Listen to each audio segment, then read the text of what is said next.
So welcome everyone. We're about 3 minutes. We're at 3:33, a magical time. And we will go ahead and open this session even as folks continue to join us. We just want to say thank you to you all for being here. My name is Catherine. I am with the Center for Ideas and Society. We're an interdisciplinary humanities research center on the University of California campus, and it's our pleasure to help co-host this event today. Before we get started, before we officially begin to roll, I'd like to take a moment to invite you all to think about, as we're entering into this virtual space that we're creating together, to take a moment and think with me about the actual space where you are, the ground where your feet is touching, where your chair or your couch or whatever you're reclining upon is touching. Think about the space where you are. For the University of California, Riverside, and for many of us in our workplace homes around the area, we are on land that has been traditionally tended by the ancestors and the descendants of the peoples in this area, the Cahuilla, the Tongva, Luisteño, the Serrano peoples. And so it's important to us at this moment just to take a pause and to reflect on that caretaking work that has been going on that we now join with. We have a responsibility and an obligation to be aware of it and to join with it in an intentional way. So in the spirit of joining with, I welcome you here today. I'm especially grateful to have the opportunity, as I said, to co-host this event with our partners at the University of California Institute for Mexico and the United States, UCMexis, who dreamed up this event and invited us to join as co-hosts, and also our partners with the UCR Latin American Studies Program, who have offered support and co-sponsorship. We welcome you all here. Without further ado, I'd like to hand the program over to my counterpart, Wendy, at UCMexis to take us forward. Thank you so much, and thank you for that beautiful and mindful introduction. Hola y buenas tardes, soy Wendy de Boer, soy directora asociada de UCMexis y estaré presentando mi introducción hoy tanto en español como en inglés. Good afternoon, everyone. I'm Wendy de Boer, Associate Director of UCMexis, and I will be presenting my introduction today, both in Spanish and English. Este evento representa algo muy importante para UCMexis. Primero, una nueva colaboración con el Centro para Ideas y la Sociedad. Quisiera agradecer personalmente a Georgia Warnke, la directora del centro, y a la maravillosa Catherine Henshaw por hacer un trabajo tan fantástico al unir todos los hilos necesarios para este evento. This event represents something very important for UCMexis. First, a new collaboration with the Center for Ideas and Society. I want to personally thank the director of the center, Georgia Warnke, as well as the wonderful Catherine Henshaw for doing such a fantastic job of pulling all of the threads together to make this event happen. También es un placer ser parte de un evento que destaca el trabajo de estos grandes académicos, quienes tienen un fuerte compromiso no solo al trabajo interdisciplinario, sino internacional. Con el espíritu de ser verdaderamente internacional y bilingüe, los presentadores utilizarán tanto el español como el inglés en sus presentaciones. It is also a pleasure to be part of an event that focuses on the work of these great scholars who have a strong commitment to producing work that is not only interdisciplinary but international. In the spirit of being international and bilingual, the presenters will be using both Spanish and English in their presentations. Algunas otras palabras sobre el protocolo de la reunión. Esta reunión se está grabando. Le pedimos que silencie su micrófono para reducir el ruido de fondo. El chat está abierto para comentarios y preguntas.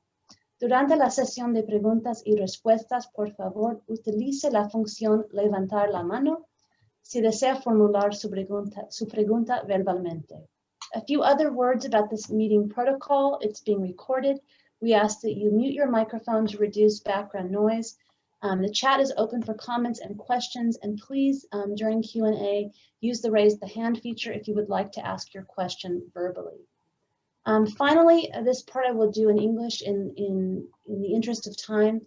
I have the honor of introducing our esteemed moderator, Gustavo Morello, Associate Professor in Sociology at Boston College. Dr. Morello's research interests are in the broad areas of religion, global and transnational sociology, and political sociology. More specifically, his work has focused on the Latin American context around two main topics. One, the relation between religion and political violence, and two, secularization. In his current research, he also explores the transformations of lived religion and the intersection of faith and daily life, looking at the lived experiences of South Americans in Argentina, Peru, and Uruguay. His books include The Catholic Church and Argentina's Dirty War, and Donde Estaba Dios, Los Católicos y el Terrorismo de Estado. He is, in short, the perfect person to moderate this panel, and it is my pleasure to introduce him to you. Without further delay, Gustavo. Thank you, Wendy. Thank you very much. Welcome all to this meeting.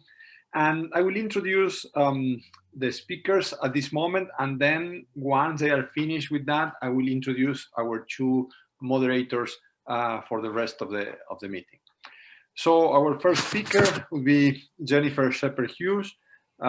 She is Associate Professor at University of California, Riverside, historian of religion in Latin America, with special concern for the spiritual life of Mexican and Mexican American Catholics. Both archival and ethnographic. Her research considers material, religion, and visual culture, effective approach to the study of religion and the role of religion in colonial and decolonial times. Her first book, Biography of a Mexican Crucifix, Live Religion and Local Faith from the Conquest to the Present, has been published by Oxford University Press in 2010. Is a history of a popular devotion that of images of suffering Christ in Mexico. And I think we will have some view of that today in our meeting. Her second book, The Church of the Dead, The Epidemic of 1576 and the Birth of Christianity in America, is very timely, coming from NYU, and we'll talk about religion and pandemics in the 16th century. Then Lucia Santos Lepera, PhD in history from the Universidad Nacional de Tucumán, sorry about that, researcher of Consejo Nacional de Investigaciones Científicas y Técnicas, CONICET in Argentina, assistant professor at the University Nacional of Tucumán, where she teaches history of culture in the Department of Art. From January to March 2020, she was scholar in residence at the University of California Institute for Mexico and the United States, UC-Mexos. That experience was cut short because of the pandemic.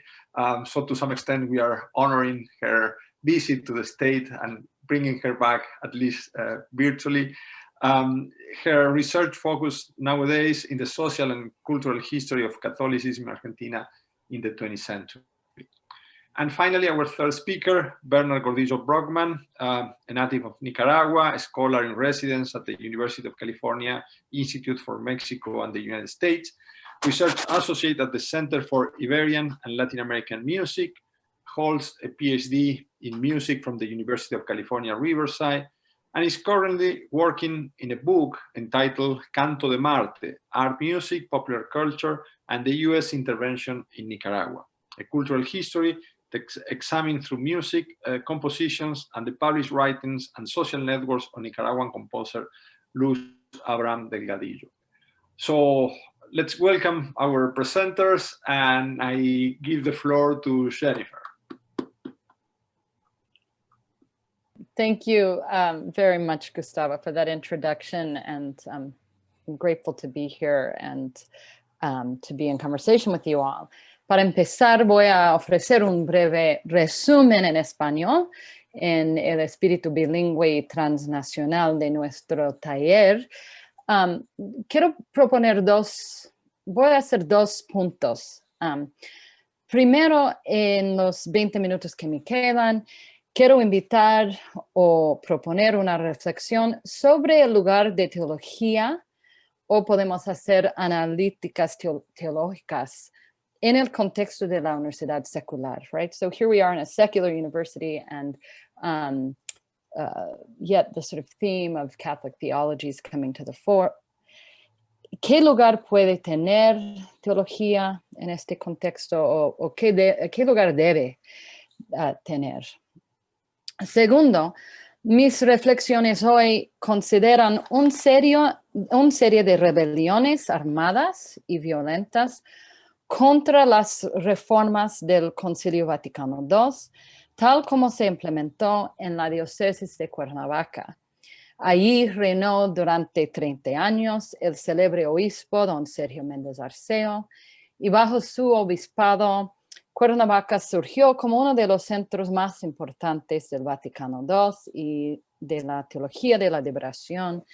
Pero estos cambios no siempre fueron aceptados por las mismas comunidades. Okay? So my talk today considers a number of armed and violent local rebellions against the reforms of the Second Vatican Council as it was implemented in the Diocese of Cuernavaca in Mexico in the 1970s through the 1990s. There, under the direction of the famous Red, that is Marxist Bishop Don Sergio Méndez Arceo, the diocese became one of the most dynamic centers for Vatican II reforms and for the practice of liberation theology in the Americas. Even as local communities sometimes regarded the reforms as an encroachment on their traditional and often religiously autonomous Catholic beliefs and practices. So I want to talk about some of these rebellions and propose ways of thinking about them or understanding them. But even before that, I wanted to say, I think we have an opportunity, a new opportunity to engage Latin American liberation theology, right? That is the sort of incarnation of Vatican II in Latin America, right?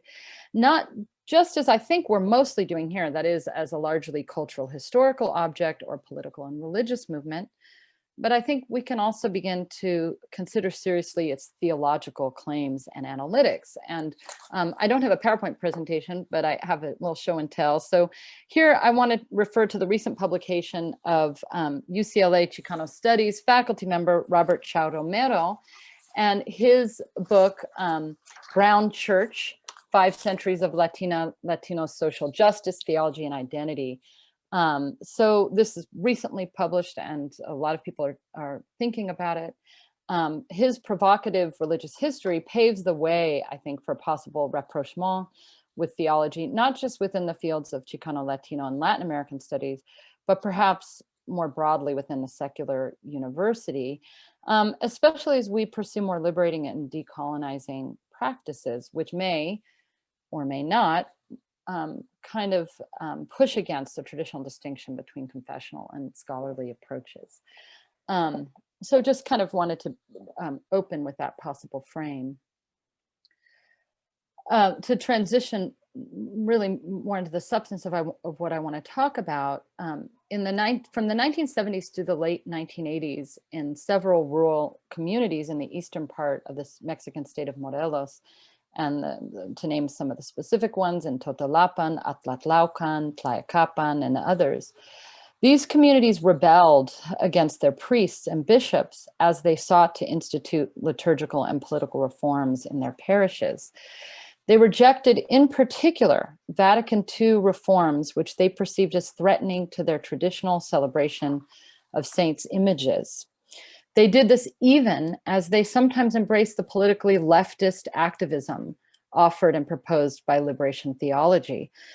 This region of Morelos, for example, and some of the very communities in question were also very active in the 80s, 70s, and 80s, for example, in raising funds in support of the Nicaraguan Sandinistas.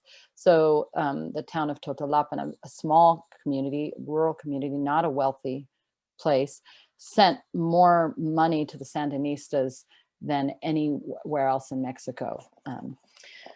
So the modernizing liturgical reforms and the practice of liberation theology brought new proximity, new intimacy between priests and communities under their jurisdiction, even as the Second Vatican Council redefined the church as the people of God, right? So the Second Vatican Council proposed this vision of church as people.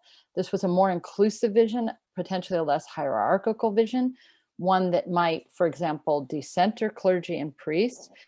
But at the same time, these reforms contributed to a sort of reinvigoration of the Catholic priesthood.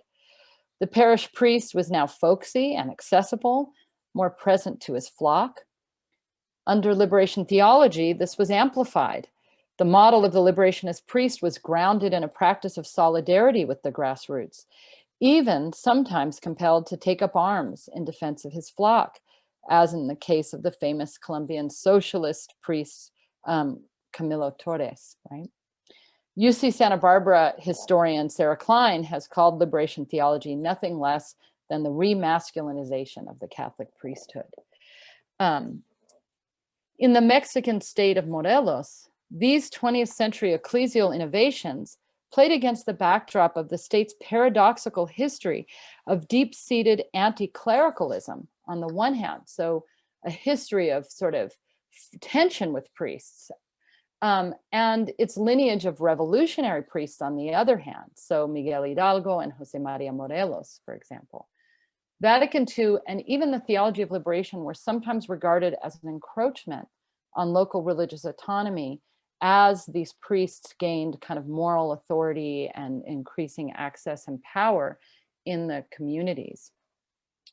So for example, in the rural pueblo of Atlatlaucan in the 1960s, Bishop Mendez Arceo tried to modernize liturgical practice by curtailing its traditional celebration of the saints.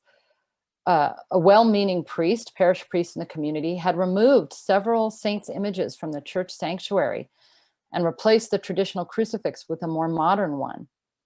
In 1968, the local mayordomos, the lay leaders charged with defending the pueblo's cultural and religious traditions, ran the offending priest out of town and took possession of the historic colonial era ex-convento, preventing the exiled cleric from returning. Don Sergio, the bishop, came to the town soon after to make a pastoral visit to defend the priest's actions and also to celebrate a mariachi mass. That was his signature, one of his signature liturgical innovations.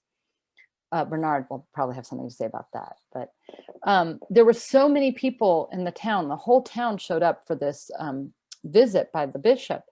And so they had to move the mass out of doors to accommodate the crowds. The bishop, Don Sergio, then proceeded to give a kind of ill-advised sermon criticizing excessive devotion to saints' images.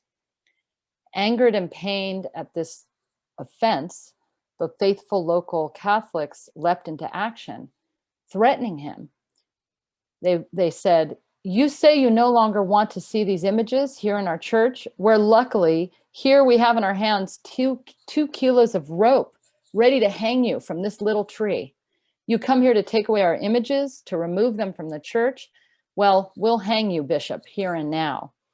Don Sergio did not wait to see if the threat was real. He made a hasty retreat, departing swiftly from the pueblo, never to return.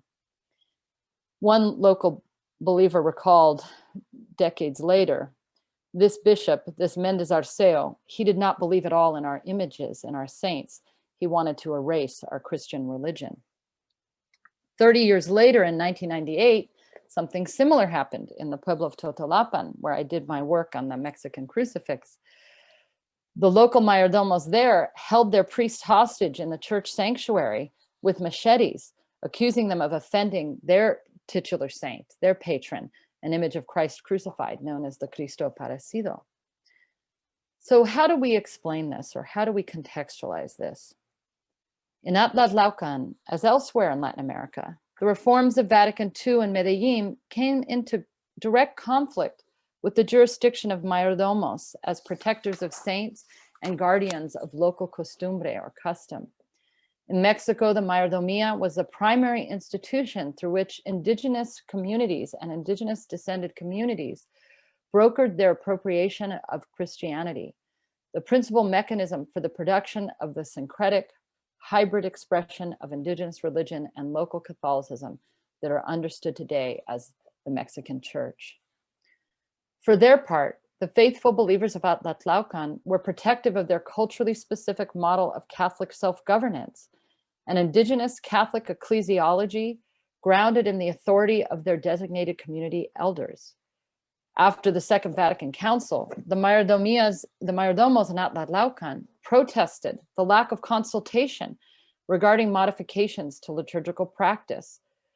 A young man from the pueblo explained that, this is part of my interviews, that the community is accustomed to participating collaboratively with the priest in making important decisions affecting community life. So this is a very different model of church, where the priest and the bishop decide what happens liturgically, right?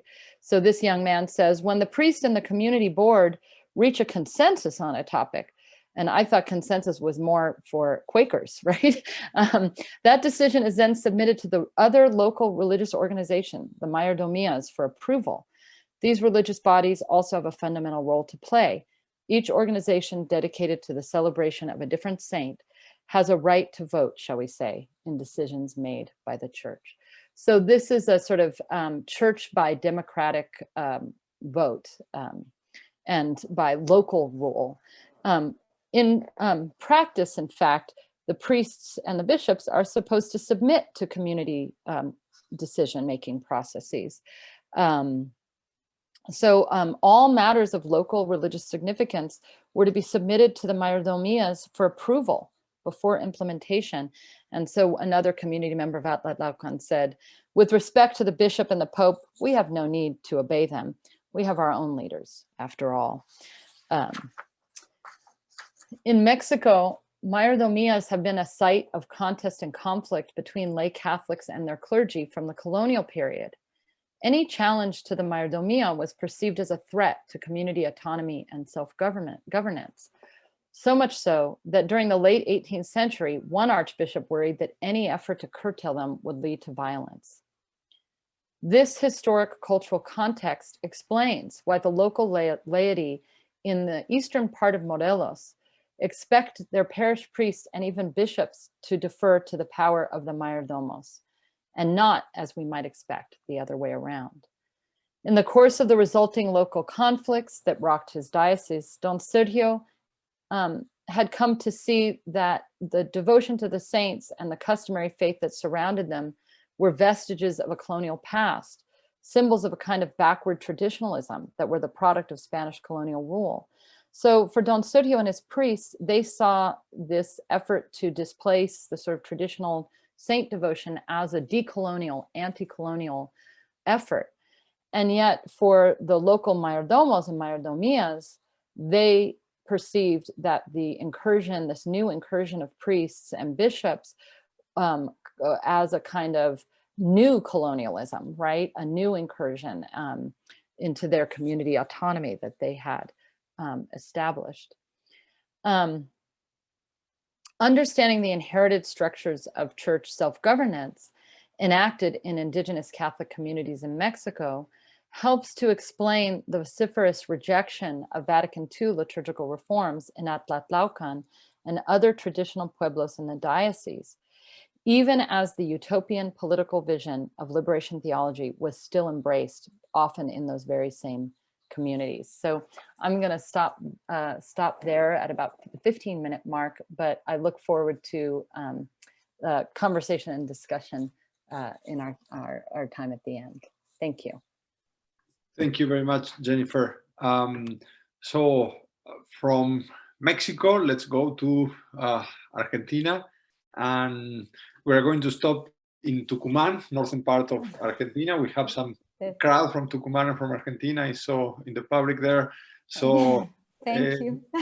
Lucía va a hablar en español con algunas presentaciones en inglés para que sea más fácil seguirlo. So the presentation, the PowerPoint, the presi would be in English, but her presentation in Spanish. Okay. So Lucía, the floor is yours. Yes, I want to share my screen, but I think I am not able to do it. Maybe Catherine can. Yes, thank you. Thank you very much. I am going to share here. I don't know if all of you can, ¿se ve bien? Yes, okay. First of all, I want to thank the Center for Ideas and Society at UC Riverside for making this event possible, and especially to UC Mexus for giving me the opportunity of being a visiting scholar from January to March of this year. It was a special period for me, and this event is in part a result of that scholarly experience. So, Wendy, thank you very much. Para abrir mi presentación me gustaría plantear la siguiente pregunta.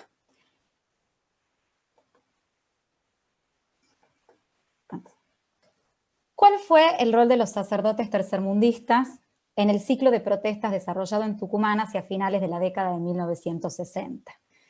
Sin dudas, para dar respuesta a este interrogante es necesario tener en cuenta las transformaciones de la Iglesia posconciliar, que es el tema que nos convoca hoy en este panel, ¿no?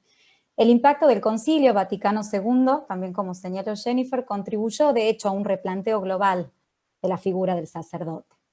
Ahora bien, el argumento que voy a desarrollar en esta exposición es que los sacerdotes reformularon su rol al calor de las demandas de las poblaciones locales, que atravesaban una situación crítica en Tucumán y que los interpelaron desde su lugar de curas párrocos. Es decir, que fueron las comunidades donde los sacerdotes se desempeñaron las que delinearon tanto las posibilidades como los límites de ese nuevo rol.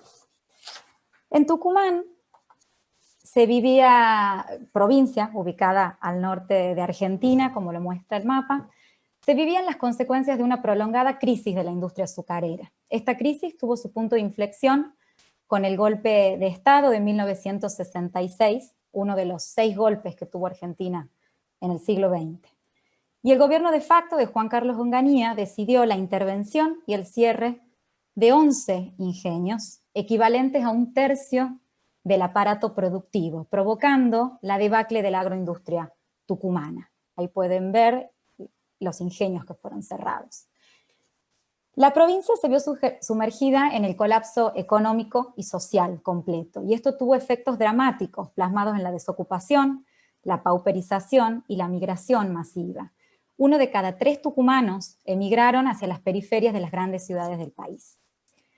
Esta coyuntura dio lugar a numerosas protestas en los pueblos aledaños a las fábricas que resistieron el cierre de los ingenios. Y en ese ciclo de conflictividad social, curas y parroquias tuvieron un lugar central. En ese sentido, la pregunta por el rol de los sacerdotes en Tucumán es clave, ya que fue el escenario donde por primera vez en Argentina los curas tercermundistas articularon acciones políticas contra el gobierno de facto de Onganía.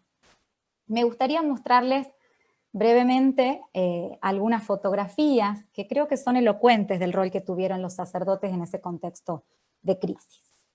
Esta foto muestra al vicario de la localidad azucarera de San Pablo oficiando una misa emblemática en la sede del Sindicato de Obreros del Ingenio en repudio por el despido de un centenar de trabajadores en enero de 1968. El cura dio su sermón con palabras muy críticas, ¿no?, dirigidas al gobierno, a la patronal, y se refirió al derecho de los trabajadores para defender sus legítimas aspiraciones. Después de la misa, el sacerdote encabezó la manifestación por las calles principales del pueblo y fue uno de los oradores del acto público llevado a cabo en la entrada de la iglesia parroquial que finalmente derivó en hechos de violencia. Estos sucesos tuvieron amplia difusión, tanto en la prensa nacional como provincial, y que se refirieron a este conflicto como el primer estallido social protagonizado por un cura. Ahora bien, fue en ese marco de conflicto particular que se conformó en Tucumán el movimiento de sacerdotes para el tercer mundo, que me interesaría comentar brevemente. Entre sus fundadores se encontraba el cura párroco de San Pablo, Pedro Birschmidt, una figura que voy a retomar más adelante. Es decir, el movimiento sacerdotal nació íntimamente ligado a la conflictividad social derivada de la crisis azucarera. ¿Qué fue este movimiento de sacerdotes para el tercer mundo? Fue una organización a nivel nacional que surgió a finales de 1967 a partir de la adhesión de sacerdotes de distintas diócesis de Argentina al manifiesto de los obispos del tercer mundo. Un sector del clero argentino se sintió identificado con ese mensaje que reflexionaba sobre la pobreza en el tercer mundo, sobre el destino social de la propiedad privada. Este movimiento llegó a nuclear a más de 500 sacerdotes en todo el país y representó el primer colectivo sacerdotal que surgió en Latinoamérica. Posteriormente se formaron, ¿no? El grupo Golconda en Colombia, ONIS en Perú y Sacerdotes para el Pueblo en México. Ahora bien, lo que me interesa destacar es que cuando el movimiento se organizó, ya existía en Tucumán un grupo de curas nucleados por la oposición a la política azucarera nacional. El movimiento lo que vino a otorgar sobre todo fue visibilidad y contención a la labor que los curas venían realizando entre los sectores afectados por la crisis azucarera.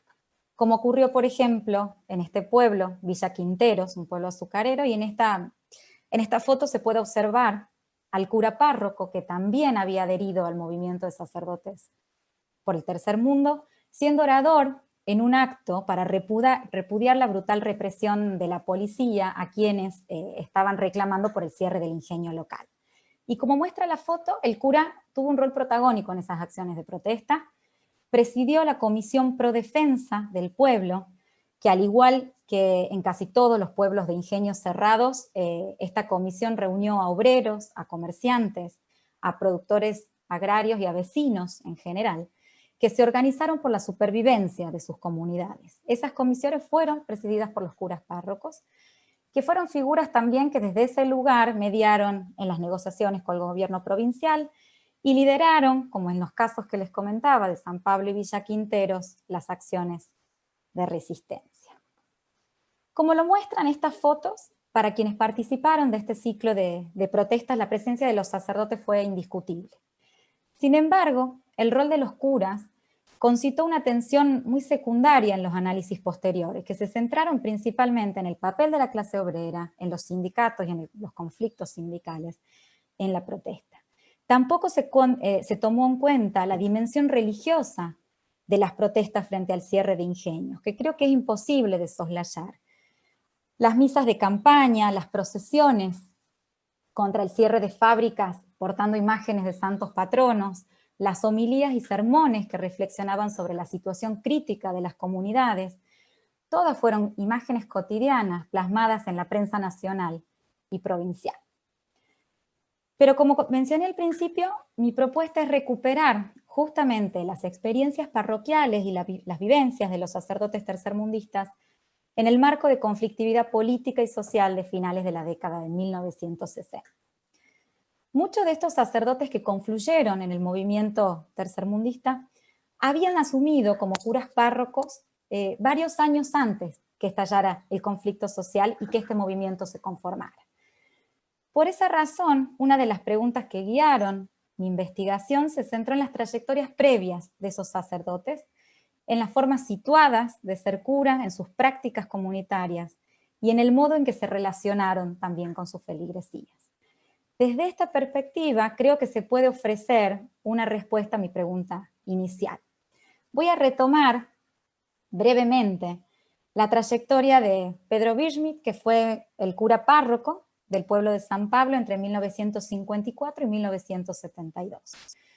¿Por qué me interesa, introducir esta perspectiva local de análisis? Porque habilita una mirada a su rol como intermediario de la comunidad. Creo que es desde este registro que se puede obtener una imagen más compleja del lugar que asumieron los sacerdotes en la crisis azucarera, pero también de sus vínculos con la política, de su conversión al tercermundismo y de los dilemas e incertidumbres que acompañaron ese proceso, en definitiva. Y en esta investigación tuve acceso a un documento privilegiado, por decirlo de alguna manera, que fueron los cuadernos personales del cura párroco. Un manuscrito que abarca casi todo el periodo que estuvo en la parroquia. Sin este hallazgo hubiese sido muy difícil poder dar cuenta de su experiencia subjetiva, de la circulación de las ideas renovadoras entre los sacerdotes tucumanos y sus lecturas, que es lo que me interesaba, y de las vivencias que incidieron en su compromiso con los obreros azucareros. Me interesa su trayectoria, ya que Birschmidt fue el principal referente de la renovación conciliar en Tucumán. La parroquia de San Pablo fue una suerte de laboratorio, ¿no?, de una experiencia de renovación parroquial, impulsada muy tempranamente, en la que se conjugaron distintos factores. En primer lugar, los malestares expresados en torno al modelo de parroquia imperante, que al modo de ver de Birchmith funcionaban como oficinas mal montadas. También fue muy crítico con las organizaciones tradicionales de la acción católica, decía, oficinas mal montadas que solo servían para expedir partidas de nacimiento, de matrimonio, es decir, era lo que era imperativo modificar. Fue muy crítico también con las organizaciones tradicionales del laicado, en especial de la acción católica, e insistió en la necesidad de replantear las formas de la fe y de la liturgia. Según sus palabras, la misa era un completo aburrimiento y se volvía apremiante adaptar la liturgia al pueblo. El diagnóstico de Birchmith no era muy distinto al de otros curas jóvenes que con sus críticas alimentaron ese clima de crisis preconciliar.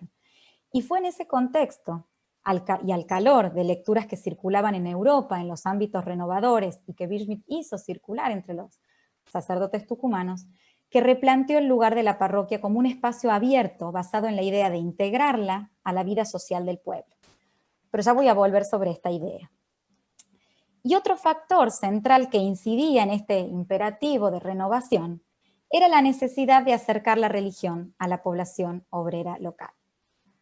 Birchmith no era ajeno al impacto del derrocamiento del gobierno de Juan Domingo Perón en septiembre de 1955, en el que la Iglesia Católica había tenido un lugar central, y que según sus palabras había alejado a los obreros de la parroquia. En su diario reveló su conmoción por el subsistente fervor peronista en San Pablo y la brutal represión a los trabajadores del ingenio, donde tempranamente había comenzado la resistencia peronista. Es decir, el escepticismo del cura párroco sobre el ejercicio de su rol en el pueblo comenzó a gestarse en ese contexto particular. Nuevas demandas interpelaban a los curas rurales de Tucumán en el marco de la proscripción del peronismo, que era el movimiento político mayoritario en la provincia de Tucumán, y de una crisis azucarera que manifestó sus primeros síntomas desde mediados de 1959. ¿En qué consistió esa renovación parroquial? Principalmente en una serie de obras dirigidas a organizar a distintos sectores de la población y a promover el desarrollo de la comunidad. Voy a mencionar solo algunas que están ahí en la lista en inglés, pero por ejemplo se organizaron distintos equipos de trabajo, que era un término propio de la época y de las propuestas, ¿no?, de circulación, de renovación que circulaban. El objetivo era integrar a los laicos de forma más horizontal ese trabajo parroquial. Se fundó un colegio y un cine parroquial, un hogar Emaús para ancianos. De hecho, Birchmith tomó contacto con ese movimiento que luchaba contra la exclusión y la pobreza y habilitó su presencia en San Pablo. Se organizaron campamentos de verano para los niños del pueblo, se organizaron 2 cooperativas, una de ahorro y de crédito y otra para la construcción de viviendas. ¿Qué es lo que me interesa mostrar? Que la parroquia funcionó como un lugar de encuentro, de recreación, donde se tramitaban experiencias colectivas de distinto tipo. Fue esta experiencia la que ubicó a la parroquia y a su cura rector en el centro de la vida comunal, y lo cual influyó en el rol que asumirían frente a la crisis azucarera y en el compromiso con las demandas obreras.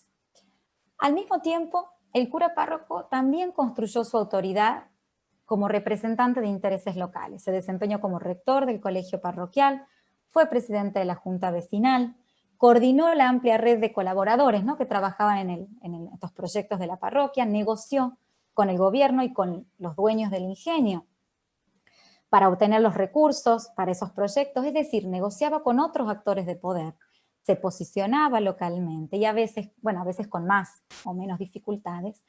No obstante, y esto sí me gustaría brevemente mencionar, los vínculos que sostuvo con la patronal del ingenio se desarrollaron en un marco de creciente tensión.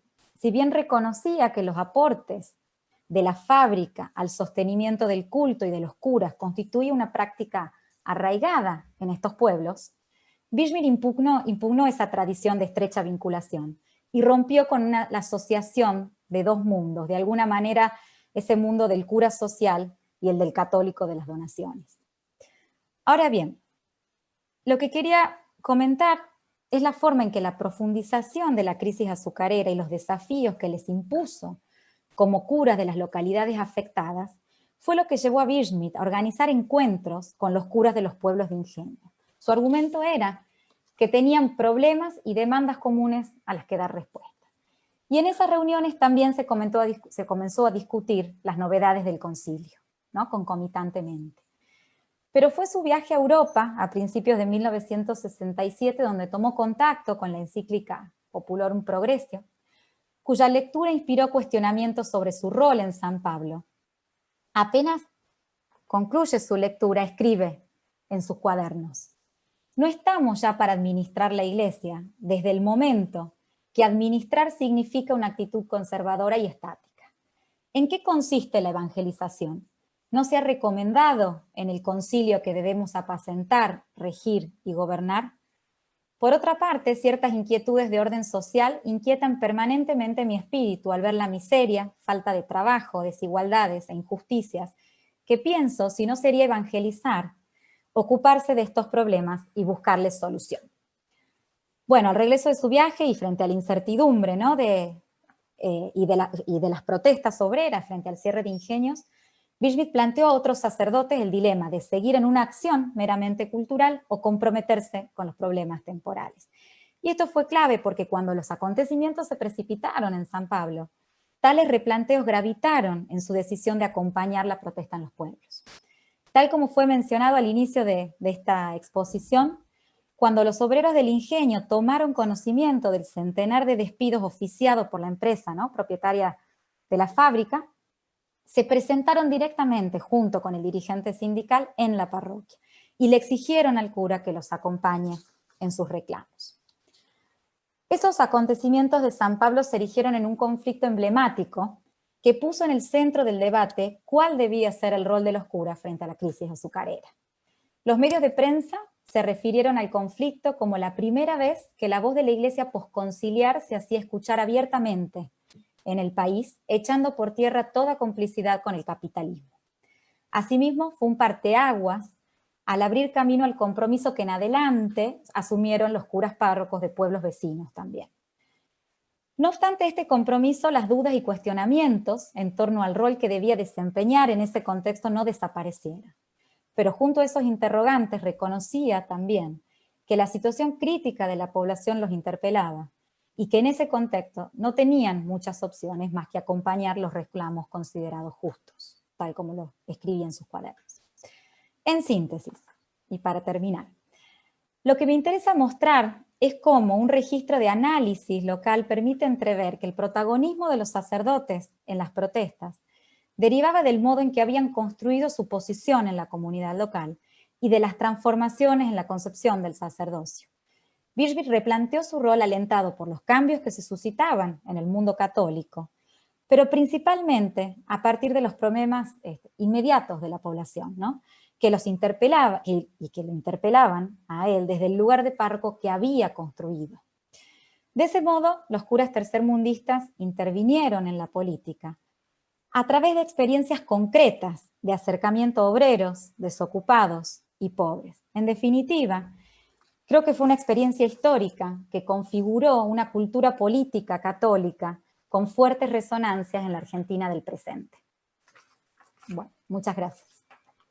Muchísimas gracias, Lucía. Muchas gracias por la presentación. Vamos a dejar los ingenios azucareros en Tucumán and we are moving north towards Nicaragua. So, Bernard Gordillo Brockman, por favor, la presentación entonces sobre arte y música en Nicaragua.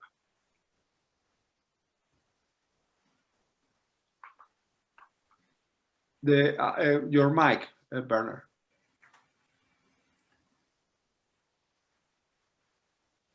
Yes. Yes. Now? Yeah, terrific. Yes. Can you see my screen? Okay, terrific. I'll just read a brief statement and then I'll begin my presentation. From Riverside, where I live and work, I would like to respectfully acknowledge and recognize my responsibility to the original and current takers of this land, water, and air, the Cahuilla, Tongva, Luiseño, and Serrano peoples, and all of their descendants, past, present, and future.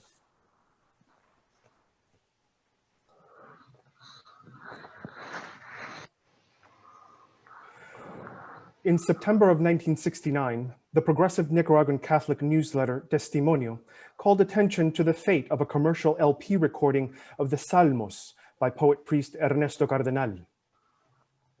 The production company Indica, which had pressed the first edition earlier in the year, refused a second run due to, quote, problems of a political nature with the authorities, end quote.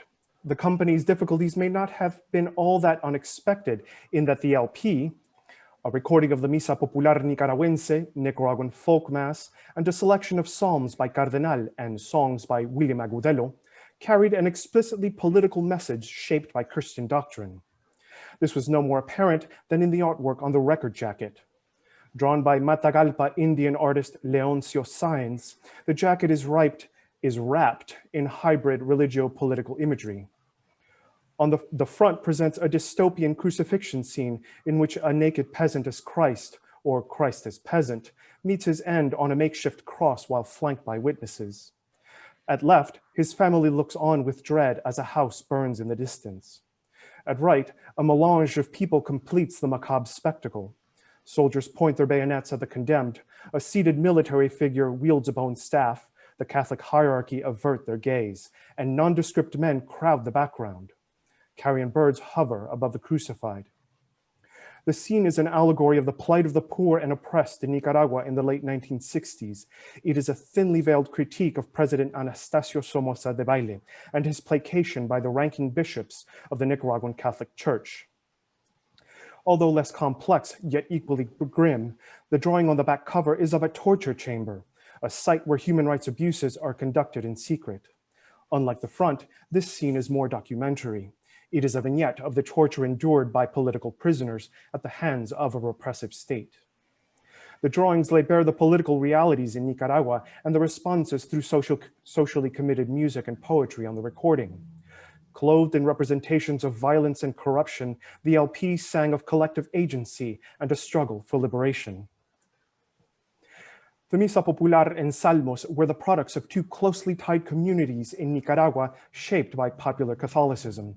San Pablo Apostol in the capital of Managua, and Our Lady of Solentiname on an island in Lake Nicaragua. An extension of the transnational Family of God movement, which had brought the practice of liberation theology to that region of Central America, each community had been born of grassroots efforts by their respective members to confront systemic injustice. More broadly, they were representative of popular movements throughout Latin America in the late 1960s, a Christian movement, as theologian Pablo Richard called it, that demanded change in the Catholic Church's relationship toward governments, especially those in countries under military rule.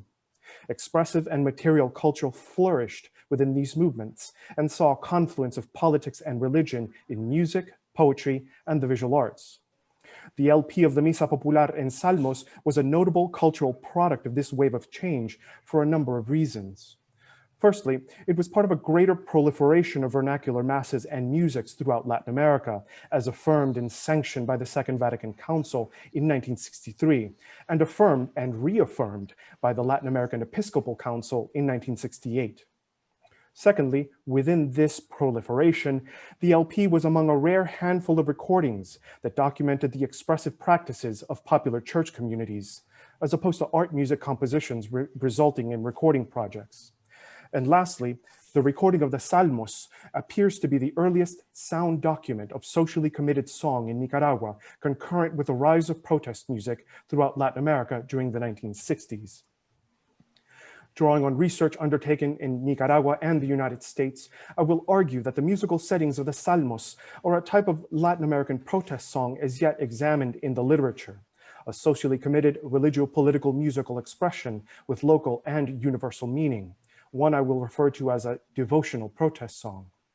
In my use of the term protest song, I consider it a type of political music with a specific issue or enemy, as distinguished from a song of resistance, primarily defined by context or circumstance. Socially committed songs may carry both qualities in their discursive intent or reception and in their aesthetic relationship to power.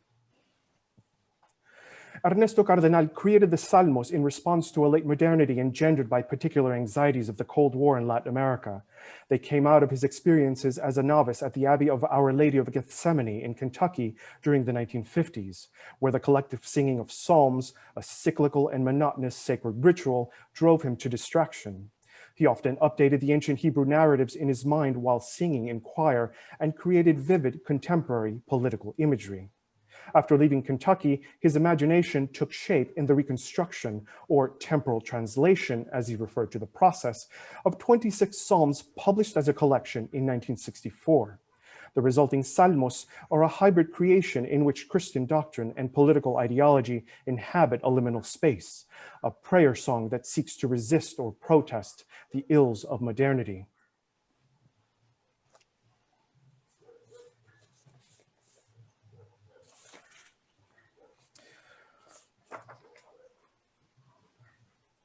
The Salmos belong to Cardenal's early literary work, a period informed by his conservative background, which spoke of demands made from within the Catholic Church as they foreshadowed his turn towards socially committed production and action.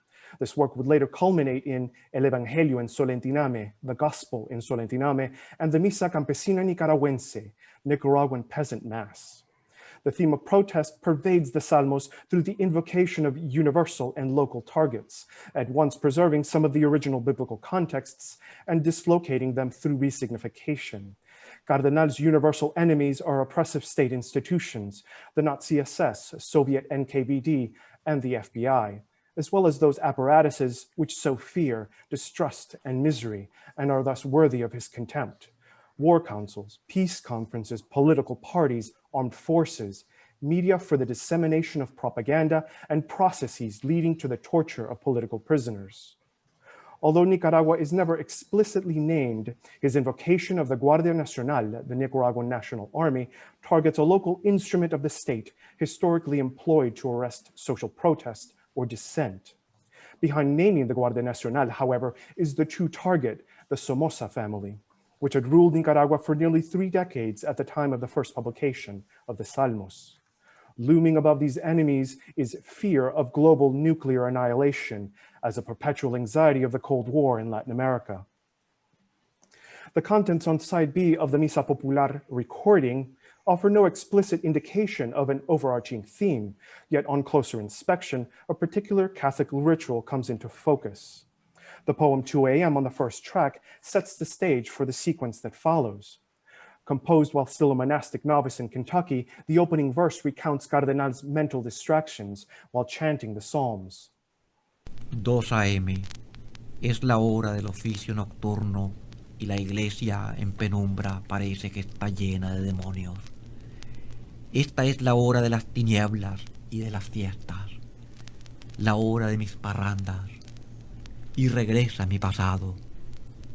Y mientras recitamos los salmos, mis recuerdos interfieren el rezo como radios y como roconolas. The lines that follow present a surreal memoryscape in which the temptations and vices of Managua's nightlife coincide with the mechanisms and consequences of state repression taking place at the same hour.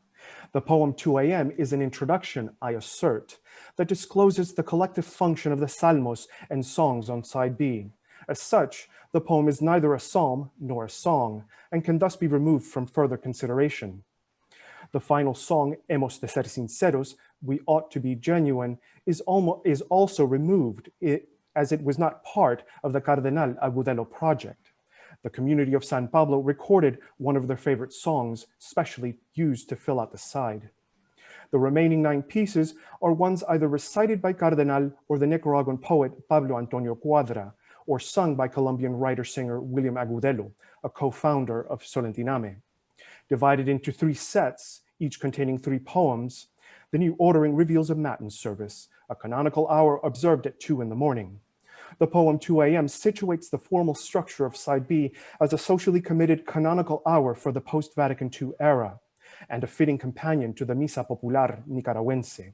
This new Matins reflected changes in the traditions of the Catholic Church during the 1960s, which allowed for the singing or recitation of the Psalms beyond the confines of the monastery, opening a once exclusive ritual to popular practice.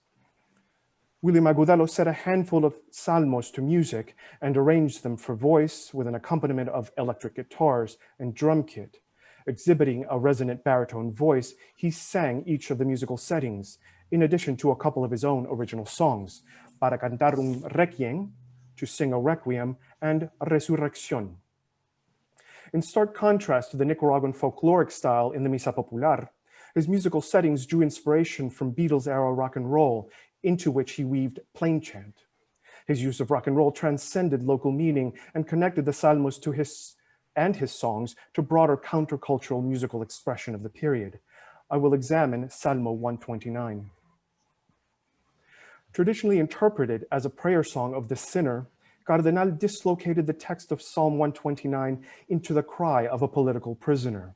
In turn, Agudelo heightened its meaning by employing melodic word painting and an evocative texture in the instrumental accompaniment. The psalm begins with a prisoner beseeching God for liberation, introduced by a snare drum punctuating a strict march-like tempo, with the guitars following suit. The vocal melody of the first lines illuminates the text, beginning in a low range and slowly ascending until reaching the highest note on the acronym SOS, a historical distress signal.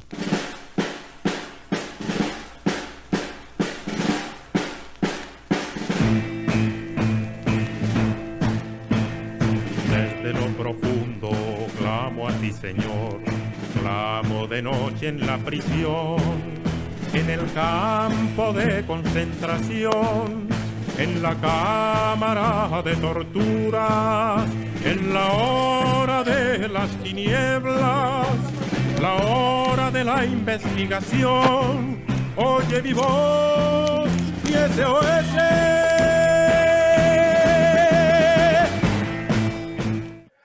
As the accompaniment holds the relentless march, the subsequent text names the enemies of this protest song as being devoid of godly traits: the unforgiving investigators, the untrustworthy leaders or their slogans and radio transmissions. A sudden halt to the music indicates a transition to a calmer, freer section sustained by the rolling of a cymbal as the chords of the guitars fade away. Agudelo set the text, that of patient waiting for liberation, in a plain chant style over the cymbal roll, recalling the traditional monastic practice of the Psalms while reinscribing the style for a post-conciliar ritual. The martial music of the previous section then picks up immediately and through the end of the song. Espera mi alma en el Señor, más que los centinelas la aurora, más que como se cuentan en la prisión las horas nocturnas.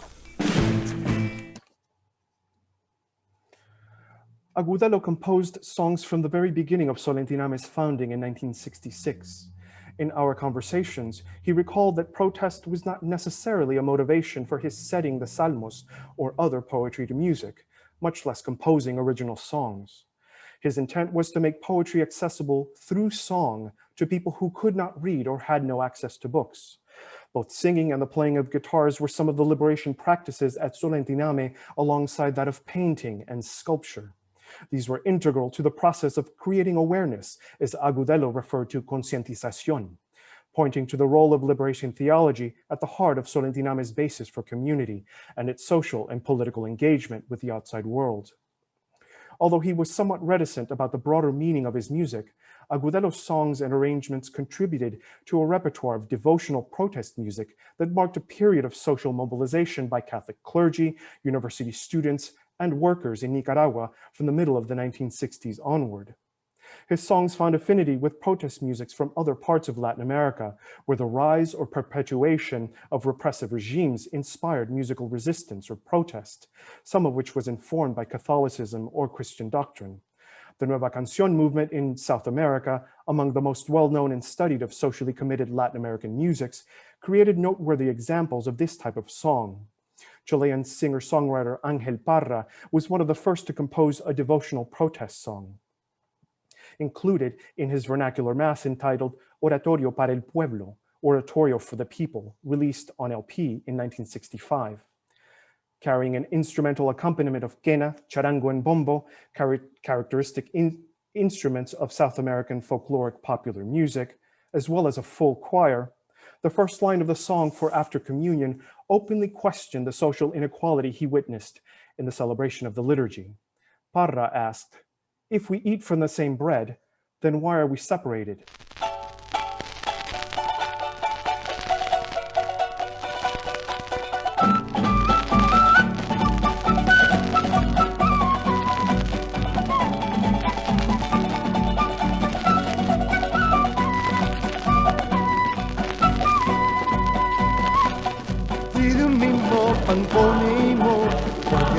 estamos separados. Parra was not the only well-known figure of the Nueva Canción movement to employ Christian themes or imagery in their socially committed musics. Víctor Jara's Plegaria para un Labrador, Prayer for a Farmer, and Daniel Biglietti's Cruz de Luz, Cross of Light, are among the more prominent examples.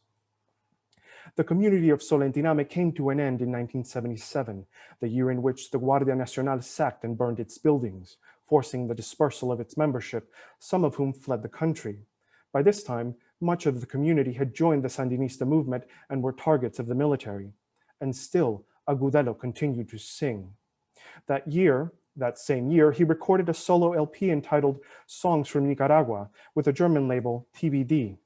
For this project, a collection of songs on themes of protest, resistance, or commemoration, he collaborated with Los Andariegos, a Chilean group in exile led by Uli Simón. The text drew primarily from the work of Central American poets. Among the few devotional songs on the recording, Agudelo sang two of Cardenal's Salmos, as well as Carlos Mejía Godoy's El Cristo de Palacagüina, a Christmas-themed song in which Jesus resists his destiny by dreaming of a life as a guerrillero. The recording project also brought a strong Nueva Canción aesthetic to some of the songs on the LP, particularly Las Mujeres del Cuá, the women from the town of Cuá, originally composed by Mejía Godoy after a poem by Cardenal. Its text recounted the disappearance of local men and the treatment endured by women and their resilience at the hands of the Guardia Nacional.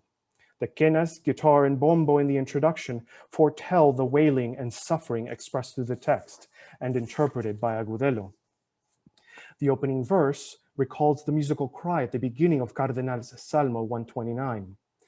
Although lacking an explicitly religious message, Las Mujeres del Cuá is nonetheless a song shaped by Christian doctrine, as embodied by its singer, composer, and poet.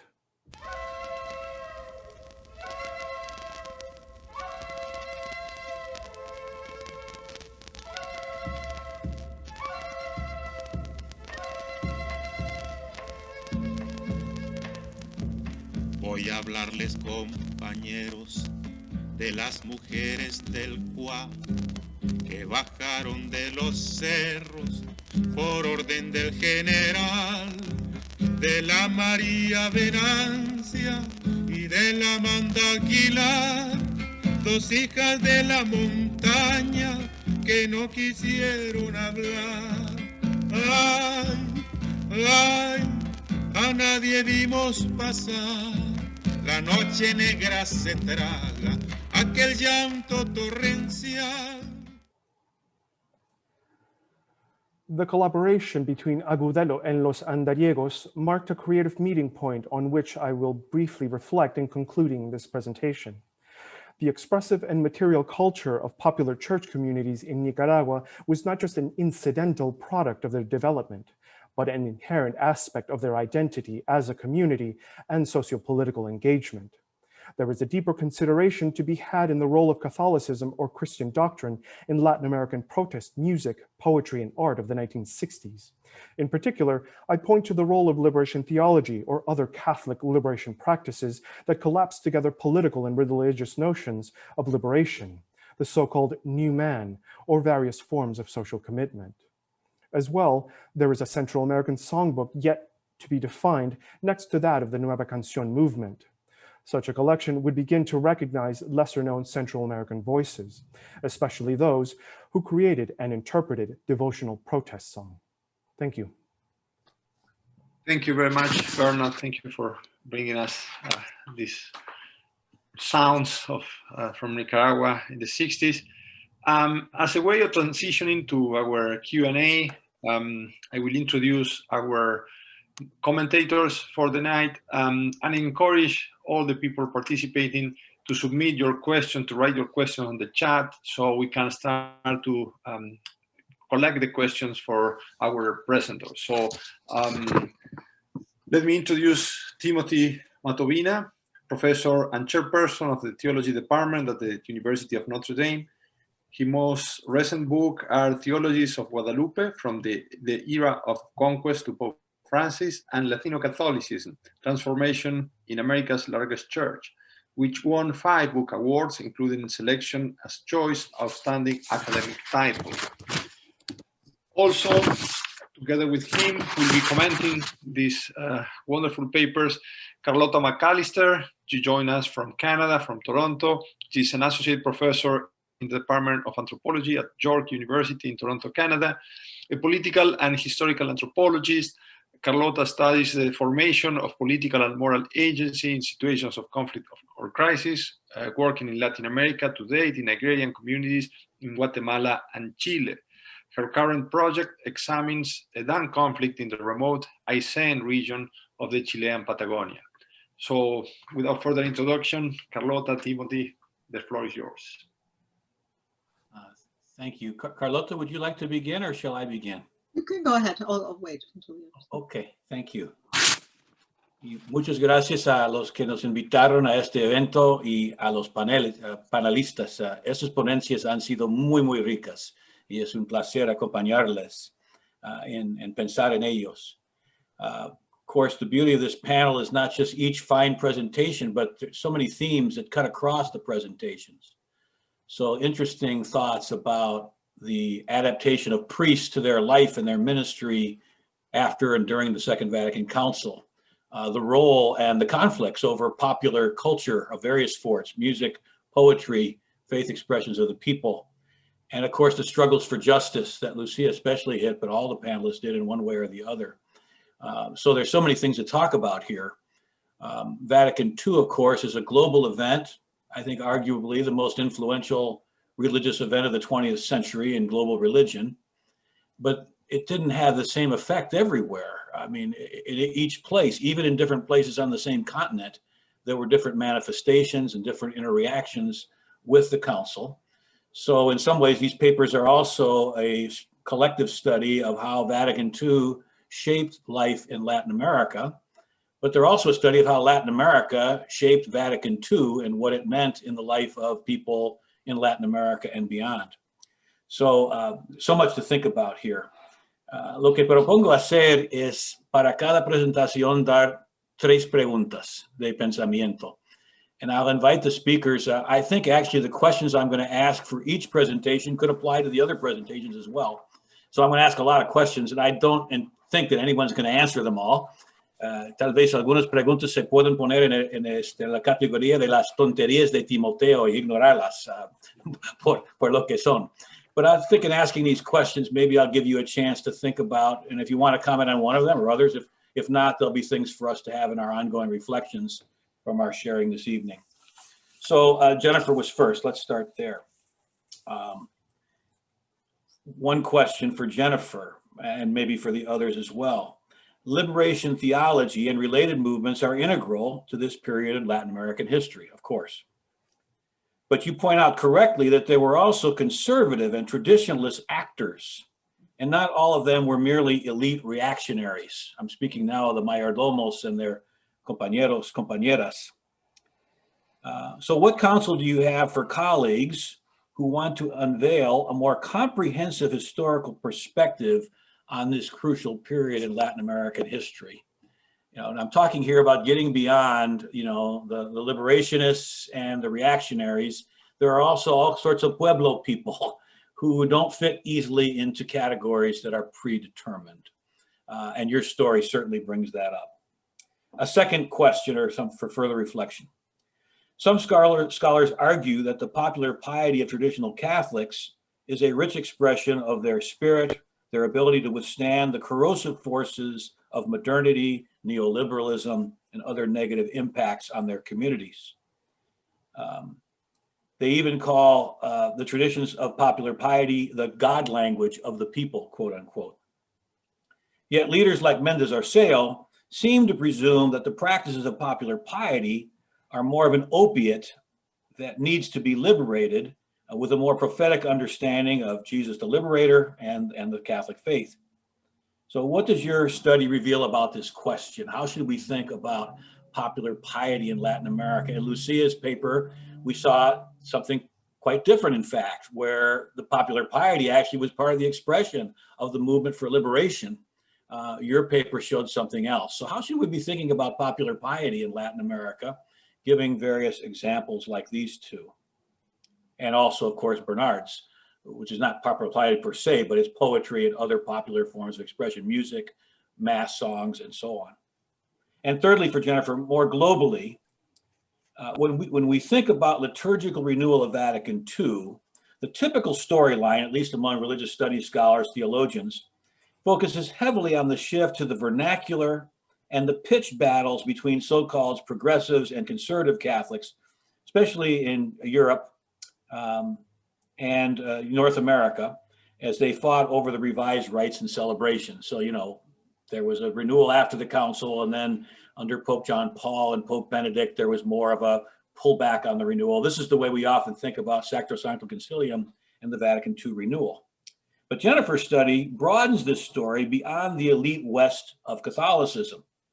She shows that it wasn't just fighting over vernacular versus Latin.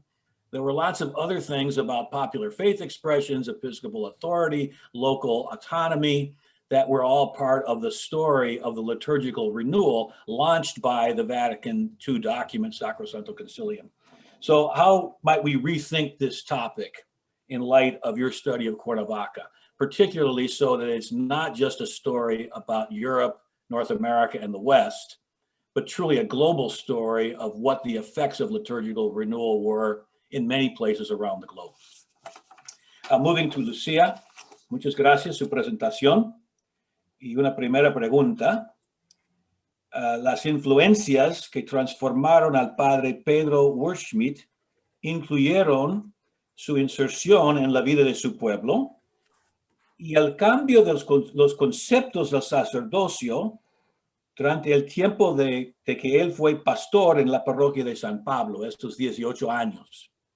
So, la pregunta, de su diario y otros documentos, y el diario, a propósito, quisiera leer lo que estabas resumiendo porque me parece un recurso muy rico, muy rico. Qué bueno que puedes revelar la vida de este sacerdote por medio en sus propias palabras. So, la pregunta, por medio de este diario y otros escritos, ¿tienes alguna idea del modelo del sacerdocio que él tenía y cómo las enseñanzas del Segundo Concilio Vaticano cambiaron su entendimiento del sacerdocio? Estoy pensando, por ejemplo, en el seminario en los 50, antes mucho del Segundo Concilio. Supongo que él creció con una idea de lo que es ser sacerdote. Y poco a poco, con el pueblo que servía y con el concilio, se iba cambiando de esta idea. Y quisiera saber más de eso. Tal vez es parte ya de tu estudio más amplio de él y de su experiencia. Segundo, mencionas las misas de campaña, las procesiones contra el cierre de fábricas portando imágenes de santos patrones, los homilías y sermones que reflexionaban sobre la situación crítica de las comunidades, compusieron imágenes cotidianas en las crónicas de los diarios nacionales y locales. So, ¿cómo fue que un sacerdote como Wurschmidt, cómo se vio su papel de culto o sacramental a relación al llanto del pueblo que él estaba viendo? O sea, ser cura en la época que él creció es ser una figura de culto, de sacramento, y él parece que integró mucho esa idea con su caminar con el pueblo en su lucha. ¿Cómo él integró esas dos partes de ser, o esos dos aspectos de ser cura? Y en fin, y perdón, esa pregunta es de la versión de su presentación que leí, y no creo que mostró esta imagen ahora, pero tenía una imagen en la versión escrita, tal vez no tenía tiempo, que muestra las autoridades atacando al pueblo y al cura en una procesión de José Obrero en mayo de 1968. Me impactó pues todas sus imágenes, pero eso me impactó mucho ver esa violencia durante una procesión religiosa católica. ¿Puedes tal vez añadir un poquito más sobre las circunstancias que pasó en este caso? ¿Cómo fue esta procesión organizada? ¿Cuáles fueron sus mensajes públicos about San José Obrero y los derechos de obreros? ¿Y qué pasó después de esta violencia? ¿Qué fue el efecto? And finally, Bernard, I just can't wait to see more of this. That was, you brought so many things together in that, so many connections from Gethsemane to Nicaragua to Germany, and showing how the story of Latin America, as all stories, are truly international stories with many influences. So a few questions. These devotional protest songs rose in tandem, or even before actually the publication of Liberation Theology and Medellin. So what were the mutual influences? As I read through your paper, you were saying, this was part of Liberation Theology, but I'm thinking 1964, if we're taking Gustavo Gutierrez as an important marker, his first book doesn't come out till 1970, 71. He's already making all those cuadernos, and certainly Liberation Theology is happening. The fact that it's not published yet doesn't mean it doesn't exist. But in some ways, Ernesto Cardenal is ahead of those that are usually identified with the quote unquote birth of Liberation Theology. So what's the mutual influence of the poet and his insights, his poetic insights, and the actual rise of people who more formally, if you will, write Teología de Liberación? How are they mutually enriching one another? Second, liberation theologies are sometimes criticized for their initial critiques of popular religion. The idea that this religion is the opiate of the people. Some of the same things that Jennifer talked about in her paper. Someone like Méndez Arceo saw this as something to be liberated and to elevate the pueblo above these sorts of practices. So could you say more about the engagement of popular religion at Solentiname? Because it seems like there we have an exception. I mean, actually, when you move on to Puebla, and then later, there's more of an embrace of the popular religion by theological and ecclesial elites as having liberative qualities. But at the beginning, if you read Medellin, there's a lot of suspicion in there. And whereas in your story, that suspicion is not there already in the 60s. There's a way of embracing it. So, how is popular religion, not just poetry and song, engaged at Solentiname? And finally, the Misa Nicaragüense enjoyed wide popularity. I don't know all this music, but I know that one. I've heard that sung myself in many places in the 60s and 70s. Do you have any sense of the reception history beyond the communities that initially received the LP and the Salmos you examined? So what was the wider effect of these? I sense there was. I don't know if you've gotten that far in your research yet, but I'd be much interested in learning more about that. Pues muchas gracias a todos por este panel y esas riquezas que nos han dado. Muchas gracias, Timothy. Carlota, your points, and then we go to a round of answers for the panelists and then to the public. Ok, muchas gracias a todas y todos por sus presentaciones tan interesantes, tan provocadoras, y al público que nos escucha. I am going to try to be brief, and I'm going to be very synthetic, I think, rather than address myself to each of the papers. This was super interesting. I work in Guatemala in a community where liberation theology, where these movements in Catholicism had a huge impact. And so I think a lot about how to frame this, especially for a secular audience or an audience that doesn't fully understand what was going on in Vatican II, and these were very helpful for thinking about that. One thing that always strikes me when I think about trying to talk about my case, and I think this is true for these cases as well, is that it's very difficult to articulate why liberation theology was so explosive, why the impact of liberation theology, why this coming together of what we might think of as the church and the people was so explosive, without rendering it as a kind of everyone, the priests were good because they were Catholic and that's good, and the people knew that good was good, and so they came together in this kind of explosion of goodness. And I think that that's how it tends to be rendered, especially for people who are progressive. So they see the church as on their side because they're progressives, and so forth. We can explain it through a sort of progressive narrative, but that doesn't get at any of the richness of this encounter, or really at the theological side of this encounter. And I think what your papers do is help us think about those sides in a way that's really helpful. As I read through them, I thought about the fact that the title of this panel is Catholicism in Struggle. And again, one of the ways that we could read that is Catholics participated in the struggle, right? La lucha armada, or la lucha, or however we want to think about that. But of course, Catholicism was also in struggle as this was going on. And this is part of the dynamic that you so richly explore in these papers. And so I think it's interesting to think about both of those sides, what it means to be Catholicism in struggle and the ways that your papers negotiate various meanings of that.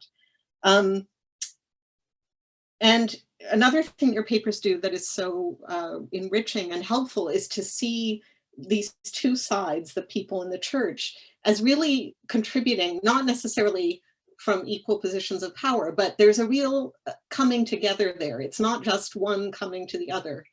There's a real coming together there, and there's something new and again, explosive that's being fabricated out of this encounter.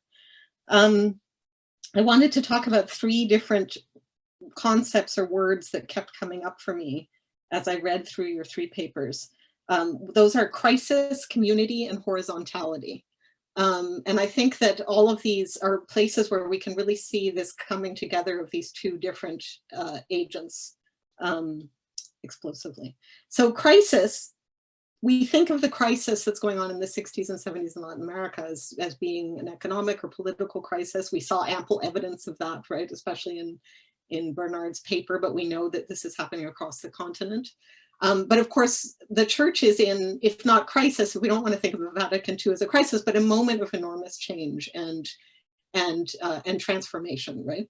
Now, whether the church doesn't want to think about this as a crisis, but we might think of the church as responding to a certain kind of crisis of its own relationship to the world. So there's these two ways of crisis. And I think actually what came through for me a lot in this paper is how much the crisis that is happening in Latin America empowers the church to resolve its own, so to sort of work out its own crisis in this space. And this might be part of why, as Timothy said, the impact of Vatican II is it has this differential impact across regions. In Latin America, is the region that we might be the most transformed by this. But in a way, the crisis in Latin America opens space for the church to work out certain aspects of its own crisis, perhaps further than people anticipated when, in the writing of Vatican II. So that's very interesting. And so this crisis is both parties are in crisis as they come together in these different moments that you articulate. And there's a there's a power relationship in terms of how that crisis gets resolved. The question of horizontality, of course, is a big concept in Vatican II. And we see a lot, and you use this language explicitly of horizontality, and we see a lot of this kind of commitment to horizontality. But it's also interesting, and this comes through especially in Jennifer's paper, how horizontality is not devoid of power as a modality of acting.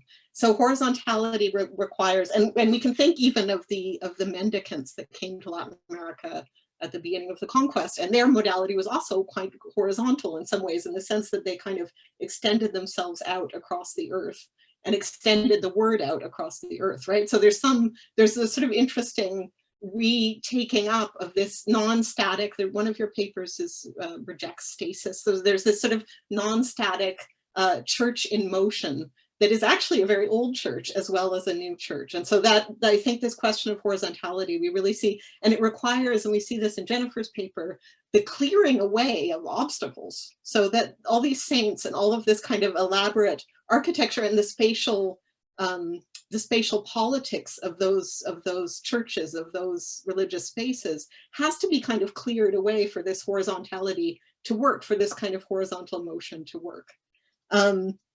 So I thought a lot about that. It's very interesting sort of way to think about the horizontal, not just as the opposite of the vertical, but as a kind of positive project that requires the remaking of space in very powerful ways.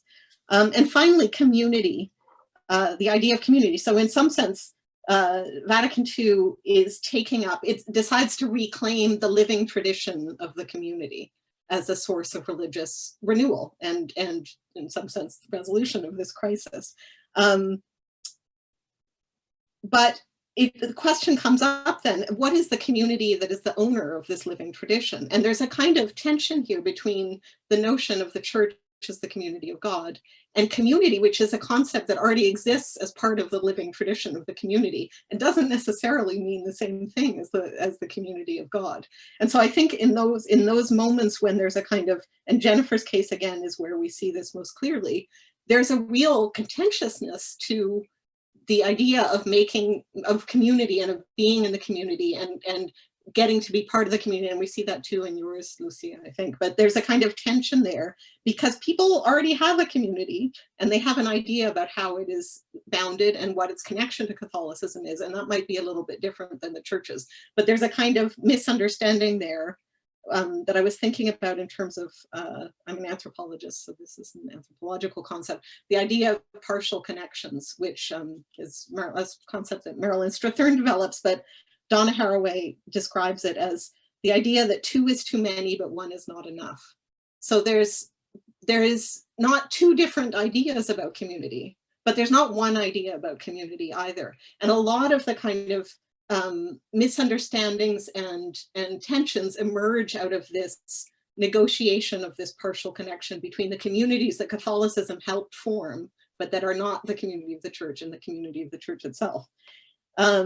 And finally, and I think that what the final thing is the richness of the material culture that emerges out of this contentiousness and out of this kind of process of negotiation, because I think we can see, and this is clearest in Bernard's thing, but in all of this kind of sense of popular culture, and Timothy was talking about this too, the incredible richness and novelty and explosiveness of the kind of popular culture that emerges out of this encounter as a way of negotiating these two meanings of community, as a way of negotiating what it means to go out in the world and make the word flesh. So there's all these kinds of very elaborated, rich, beautiful attempts to enflesh the word in a way that will be able to extend the church out more, right?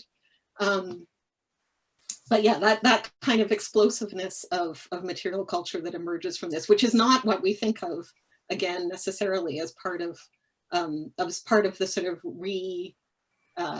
re-evangelization experience that takes place in the 60s and 70s, which we think of again as a sort of interiorization of the faith and all of these other kinds of processes. But in fact, there's this explosion of popular culture that is devotional, as you just a sec. Whoops, sorry, Siri talking to me here.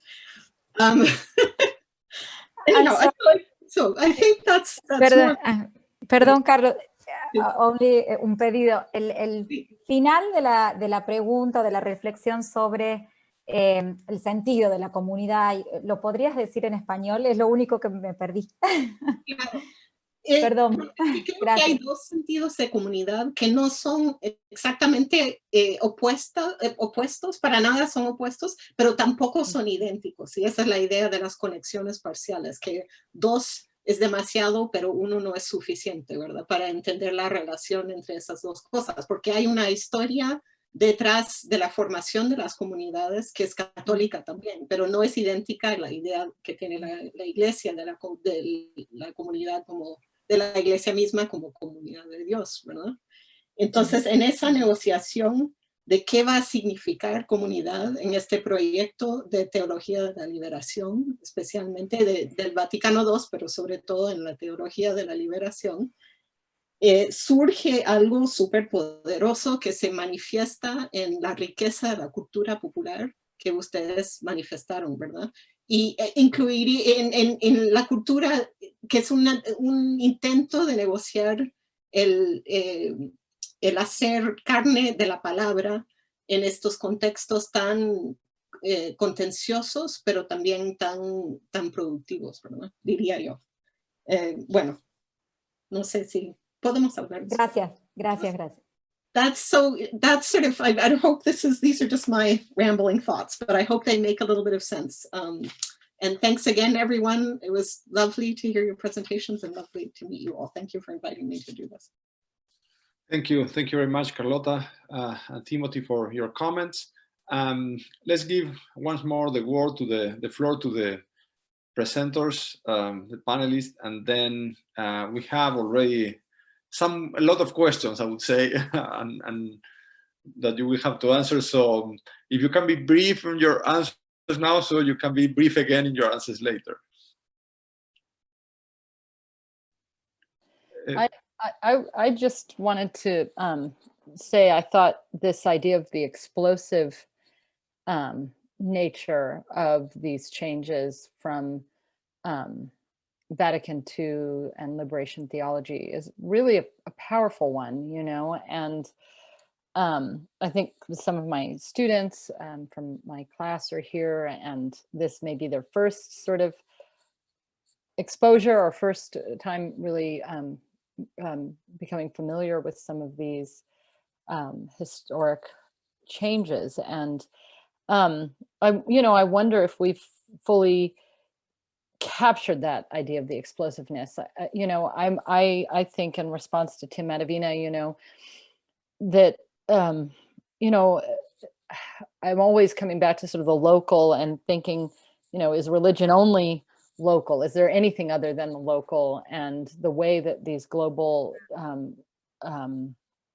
crises, these global explosions disrupt local dynamics or are absorbed and appropriated or internalized locally.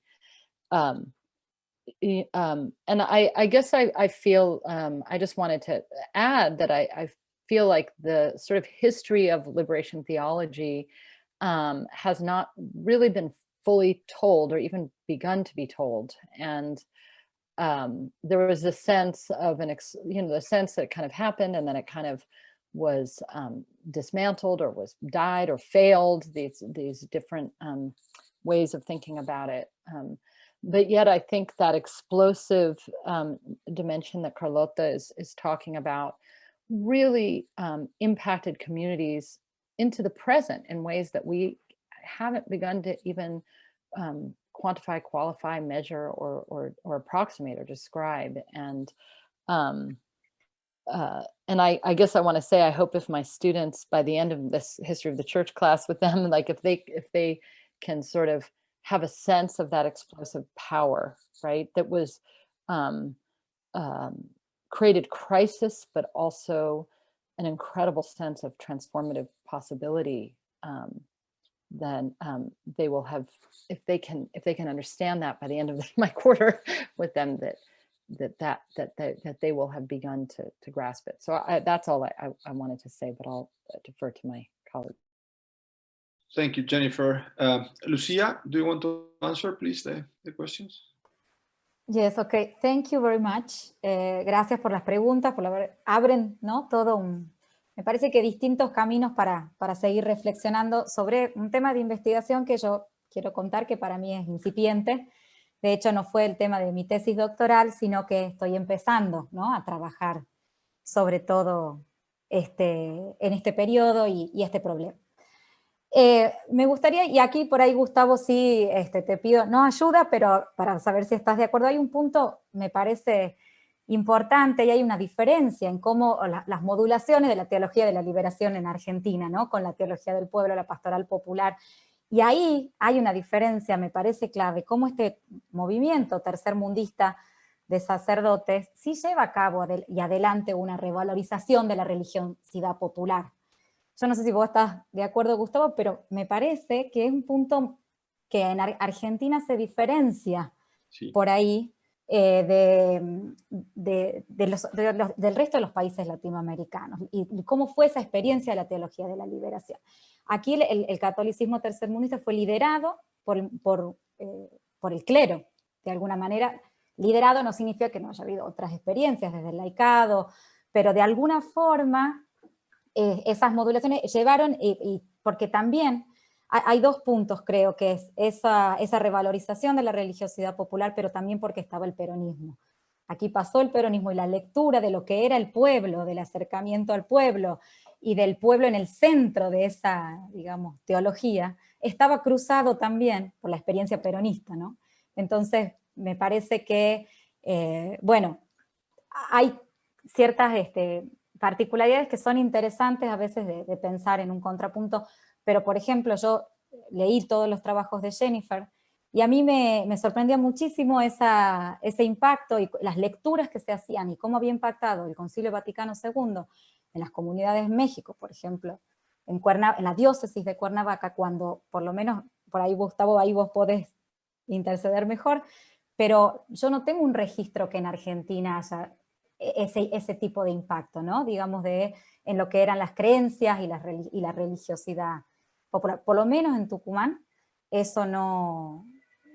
Al contrario, y ahí creo que se vincula con la pregunta sobre cómo se veía todo también este despliegue de religiosidad popular y cómo Bill Schmidt no solo lo integró, lo tramitó y lo aceptó de alguna forma, y el concepto o el modelo de sacerdocio. Y ahí a mí me interesaba marcar algo, mi investigación doctoral fue sobre la iglesia durante el primer peronismo en Tucumán. Y hay algo interesante de ver ahí, y a mí lo que me interesaba era ver todas esas continuidades en el rol del sacerdocio y cómo estas comunidades en realidad interpelan a los curas y sobre todo a Bill Schmidt desde un lugar tradicional, ¿no? De párroco. Es decir, los curas, y bueno, nosotros que estudiamos la historia latinoamericana sabemos que hay una larga tradición de intervención en las comunidades a nivel local, política, social, que a su vez se relacionan y se vinculan con otros actores de poder local. Específicamente en el peronismo, los curas ya, y Bill Schmidt se forma en esos años, venía con una tradición surgen los sindicatos azucareros tucumanos, entonces hay toda una tradición también de vinculación de estos curas con los sindicatos, con el movimiento obrero, y que el peronismo había sido un momento de mucha intensidad política que dividió a la iglesia, y que los curas ya venían, ¿no? Tramitando también estas experiencias de divisiones políticas, de intensidad política y también de compromiso social y de acercamiento también al movimiento obrero. Por un lado eso, entonces lo que a mí me interesaba ver desde ese lugar de sacerdotes, del rol de Bill Schmidt, es por un lado cómo los estudios lo vieron a estos curas como desde un rol sindical que intervenían, y en realidad lo que yo quería entender era cómo estos curas habían construido su posición. En eso creo que el diario es muy interesante. Yo ahí quiero agradecer a Cynthia Folker, que está presente. Yo tengo acceso a ese documento gracias a ella, que es una historiadora de Tucumán, que le entrega este diario íntimo la esposa de Bill Schmidt una vez que Bill Schmidt falleció después de 1989, ¿no? Esos cuadernos, y ahí a mí sí, no lo planteé aquí, pero un dilema de cómo abordar y analizar una fuente que de alguna manera fue escrita para no ser leída por otros, o sí, o por ahí sí, en algún punto, pero que bueno, que tiene toda una complejidad en la cual pensar a esa fuente. Ahora, desde el punto de vista de ese rol del sacerdocio, o de ese modelo, aparece mucho este replanteo, ¿no? Del tema de la comunidad, pero también de la autoridad.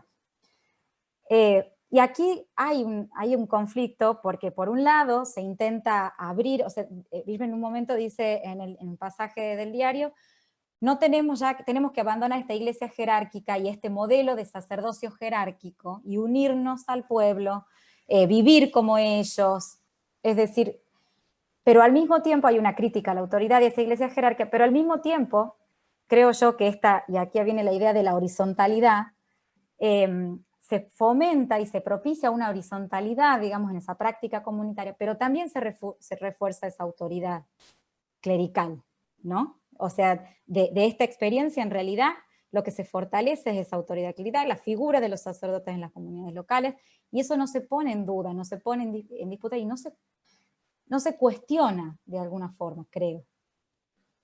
Y bueno, en realidad, para no monopolizar más, y lo de comunidad me parece que ahí es muy interesante, y cómo pensar también, quizá la iglesia, yo creo que ahí viene no solo también creo que en la década del 60, y yo lo puse en el paper, que persiste un rol, una concepción tradicional de la Iglesia en tanto integración socioespacial, ¿no?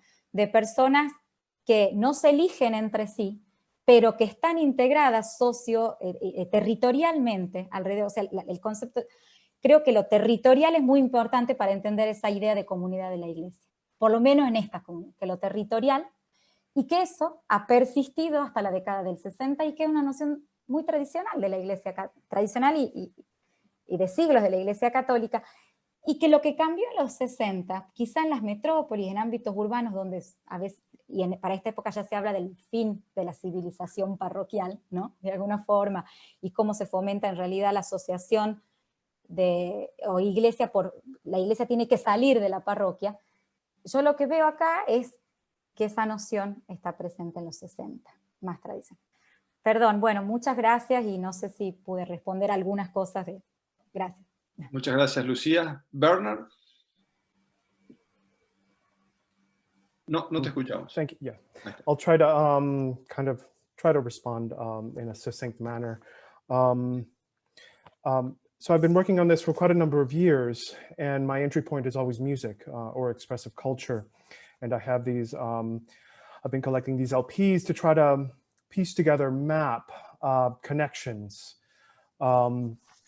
And of course, what happens is I'm looking that particular expression, like a community's mass or a particular work that the community creates in the context of Solentiname, well, San Pablo Apostol in Managua.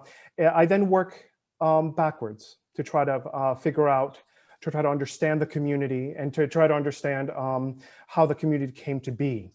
And what I've discovered is that, as we know already, that there are transnational networks within the Catholic Church and within, and that radiates outward from different institutions, individuals, professional and lay people. And what I discovered was that if we start with Solentiname and work backwards chronologically, Solentiname did not exist before 1966. It didn't really take root until 67, 68. It was, of course, the idea, as we know through particular histories, the sort of dream realized by Ernesto Cardenal. He did it, he didn't do it alone. William Agudelo and another ex-Colombian seminarian founded Solentiname. At some point in 67, 68, Ernesto Cardenal is advised by José de la Jara, a Spanish priest and parish priest of San Pablo Apostol. San Pablo Apostol also did not exist before 1966. De la Jara had gotten a special permission from the Archdiocese to form a community. It was a pilot project. José de la Jara had visited San Miguelito in Panama City and had been inspired by the model established and that was flourishing at San Miguelito. Itself was founded by 4 Catholic priests from Chicago, led by Leo Mann, who in the middle of the 1950s began working with Puerto Rican migrants in establishing a Puerto Rican Catholic community. Out of that relationship came the Catechism of the Family of God, which is, to answer, I think, Timothy's question, which he may already know, I'm maybe repeating a knowledge that is already well known. The Catechism of the Family of God is a form of liberation theology, the practice of concientización as outlined in the establishment of a Puerto Rican Catholic community between Leo Mann and community members in Chicago. That model that catechism later became the seed for San Miguelito in Panama City when that was founded in the early 60s.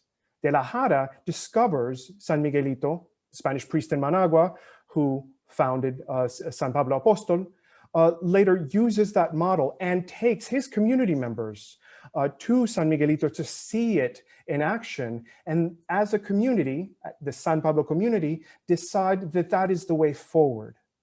Not long after that, De la Jara suggests to Ernesto Cardenal, who had already founded his contemplative community, to stop practicing confession, no more homilies, that you should in fact have testimonios. Instead, practice liberation theology, practice concientización in lieu of a homily. That's in a way how we eventually get El Evangelio en Solentiname.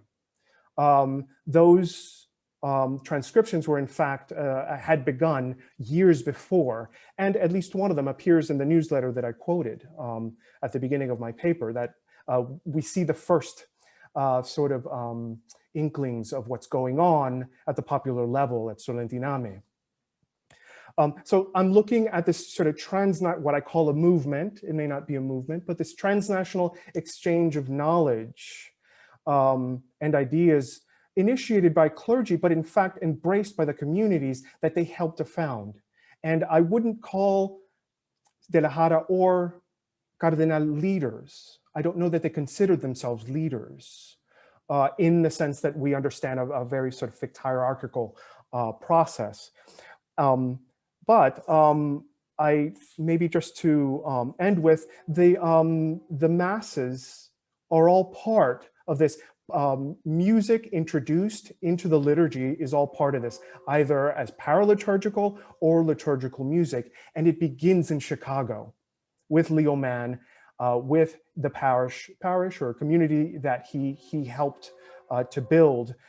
They started with incorporating Puerto Rican folk songs as paraliturgical music. At San Miguelito, they do the same, and they wait for permission from the Vatican Council to actually incorporate music as part of the liturgy, the vernacular as part of the liturgy, not just language, but performance practice and instruments into that. That mass, the Misa Típica Panameña de San Miguelito, later is the model for the Misa Popular Nicaragüense at San Pablo Apóstol, the direct model. In fact, they sang the Misa Típica in Managua for about a year before they developed and began singing their own mass. It took about a year for it to develop, and then a little bit later to record it for the LP that I started with. That then gets shared with Solentiname, and they sing it in Solentiname until the middle of the 1970s, until Carlos Mejia Godoy is approached by Cardenal to develop a mass for Solentiname, which is the Misa Campesina Nicaragüense, is the most famous musical representation of vernacular music that has come out of Nicaragua. I would say that the Misa Popular had a greater impact internally, but the Misa Campesina, certainly during the period it came out of, has certainly had a much wider dissemination. It then inspired numerous creations, and I'll just throw out two. One, the Misa Salvadoreña, which was composed around 1980 with permission of Oscar Romero, and also around the same time, Monsignor Casaldáliga in Brazil hears the Misa Campesina and decides to write a text for what would become the Misa dos Quilombos. So we have just a few connections, transnational connections, an exchange of knowledge that communities take and really that sustain them. All this is within a particular context in Nicaragua, when Nicaragua was under dictatorship. And we see different processes playing out as a result of these communities not only being founded and striving to keep together and growing together, but also engaging with the realities that they have to face. The campesino, broadly defined in Solentiname, and the obrero in Managua at San Pablo Apóstol. I hope I touched on a few of the points. Thank you, Bernard. I will read the questions that we have from the public. And talking about religion, I will ask the presenters to perform a miracle and to answer those questions as succinctly and shortly and at the point as possible, so we end up within the 2 hours that we thought about. I will read the questions, and then please you take note of the ones that are directed to you. The first one is to Bernard. Do we have knowledge of the devotion protest song being performed within the liturgies at the time? Second, that was from Julie Rodriguez, from Jorge Puma. I'm curious about the resistance towards Mendes Arceo. Did it have a class component? Who were the mayordomos, and what position did they have in the communities? From Alejandro Guardado, to everyone. Can you speak about how groups in Cuernavaca, Argentina, and Nicaragua were in solidarity with each other? Did they engage with the global? Did they have? Did they advocate for each other in that in an era that emphasized the idea of tercermundismo? From Jaime Pensado, he was intrigued by the reference to the arts. Referenced Bernard's work and asked Lucia, what kind of movie did the priest shows in the cinema? Were some kind of particular movies, some special movies in particular? Había un cine debate? Do they talk after the movies? From Alejandro Guardado to Jennifer and to Lucia.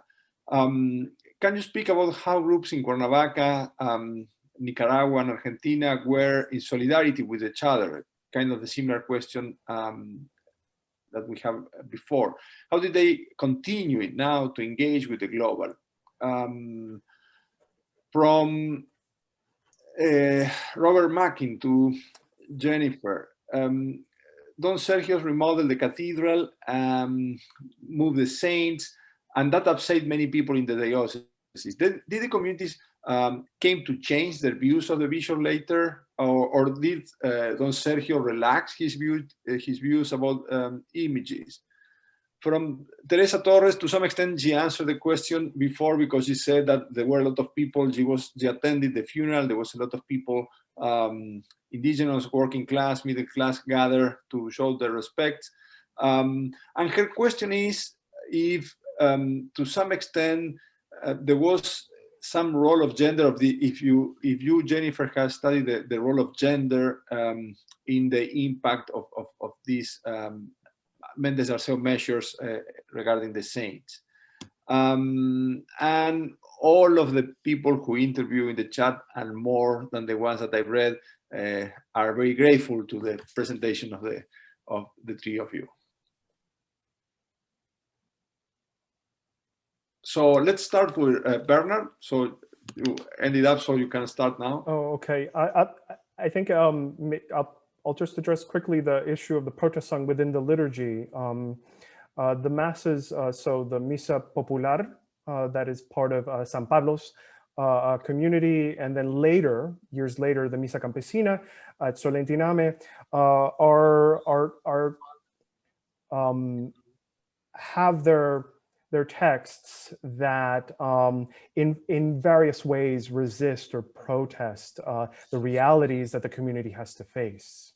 The Misa Popular was approved officially in 1969, though there was a particular reservation that they had, that the hierarchy had, in declaring that the Virgin Mary was human, was part of the people, because at least one of the sections claims as much. There was a reservation, but the community decided not to do anything about it, that they had embraced it, and that's how they were going to move forward.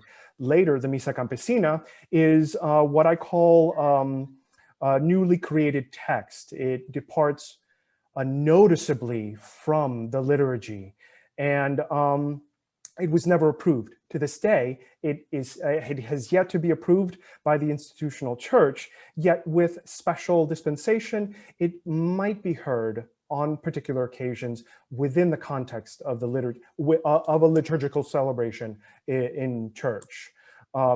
Yet that's a kind of study on its own, because in and of itself, it really departs, and it's what I call an eco-utopian expression that the liturgy sort of the form that the liturgy takes on. But if we go back to the 60s, it really is the idea of protest is both very subtle and explicit. And the community itself is not only identifying as a community, but as a Nicaraguan community. So we also see that these masses, when they touch on nationalist discourse, is in fact very much a part of their greater sense of community.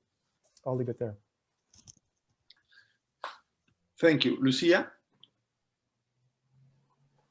Thank you, Jaime, por la pregunta. La verdad, y aquí me gustaría rápidamente, Cintia, si vos podés, Cintia Folker, prender el micrófono, porque me gustaría que vos menciones las películas, ya que el grupo Alfa es... las películas que se pasaban en el cine parroquial, no lo sé porque los archivos parroquiales fueron quemados durante la dictadura, última dictadura militar, y porque esa información no está en el diario y no la recuperé de la prensa. Pero, Cintia, sí me gustaría vos que comentes que habías visto, hay un movimiento que sobre todo vinculado, digamos, a la democracia cristiana que pasaba en películas en el interior de la provincia y que había un movimiento de compromiso a partir del cine. Perdón, sí. Sí, sobre todo son las películas de la Escuela de Cine Social de la provincia de Santa Fe, que dirigía Fernando Birri, películas que después también Gerardo Vallejo produce en Tucumán como discípulo de Fernando Birri, y que apuntan al cine social, a la conciencia de los derechos obreros. Bueno, está la famosa película del Viejo Reale, que es la historia de un cañero, es el cine filmado con los mismos protagonistas. Entonces el grupo Alfa, que es un grupo de laicos católicos, algunos pertenecientes a la democracia cristiana, asumen como tarea ir a los pueblos de ingenios azucareros, y en esos pueblos las parroquias eran las entidades donde había posibilidad de proyectar una película, y hacían cine debate sobre todo de generar conciencia social de los derechos humanos. Hay una famosa película que es Tire 10, que es de los niños que piden limosna en los ferrocarriles, bueno, esta del Viejo Reale y otros como, más bien de un cine documental, ¿no? Ahora están accesibles esas películas online. Gracias, Cintia, por esa acotación, porque bueno, esa era la respuesta. Y gracias por la pregunta. Y Jennifer, si quieres contestar y cerrar un poco. Y cerrar. A cerrar. Vamos a ver.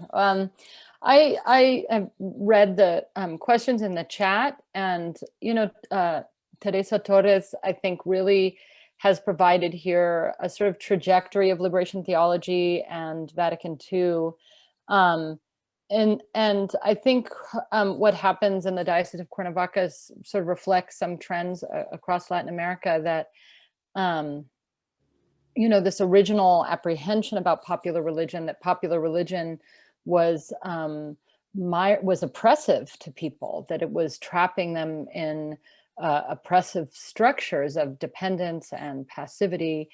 I think that we see this sort of way in which liberation theologians changed their minds, and Mendes Arceo changed his mind, and he molded himself to the community, right? He had a sort of conversion, and that was one of the ideas of liberation theology, right? Is that the church was converting itself to the people.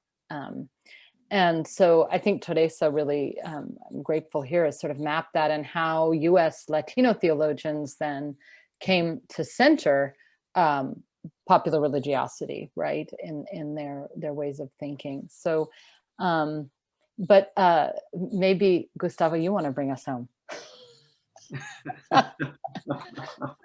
Okay, so no, very grateful for the event, the presentations. As you can see, we can keep going forever here. But I will ask you, all of you, to unmute your microphone at this point, so we can applaud all the presenters and be grateful for the talk and the conversation that we have had. So Thank you very much to all of you for being here. Thank you very much for the participation. And thank you very much to the University of California, Riverside for calling us to this wonderful event. Thank you.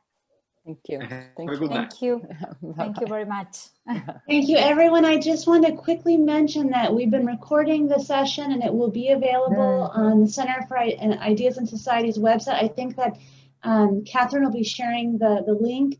Thank you, everyone. As was mentioned earlier, this was originally planned to be in person. It was not. We felt that as a loss, and it was a loss, but I feel that everyone here today has really brought this event to life. It has been incredible to see everyone here, different time zones, 2 languages, different perspectives. It's been really a beautiful moment, and I'm so grateful to all of you. Thank you very, very much. And I hope that we see each other soon. May everyone be safe and healthy. Thank you. Thank you. Thank you. Thank you. Bye, everyone. Thank you very much.